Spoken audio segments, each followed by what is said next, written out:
के गर्दैछौ काम सकेको छैनौ कामै सकेको छैन हौ दिदी। नानीहरू स्कुल गइसकेर पनि अझै काम सक्दैन आइसकेको छैन। आज पुरा किचन सफा गरेको कि कति दिन भएको थियो नि त यो चिप्ली सफा नगरेको। अनि आज किचन ठिकै छ गर केले सफा गर्छौ यो मैले चाहिँ मेसोबाट मगाएको थिएँ कि यो किचन क्लिनर। यसले चाहिँ सफा गर्नुपर्छ यो चिम्नी। धेरै दिन भयो नि नगरेको धेरै दिन भयो नि अहिले कामले गर्दाखेरि भ्याएकै छैन।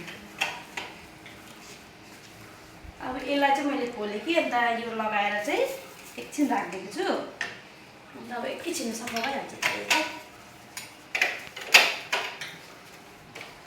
तपाईँ चाहिँ ब्लग गर्नुभएको?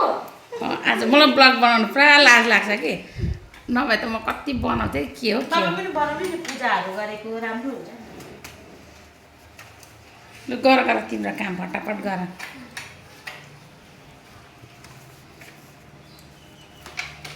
यता हेर न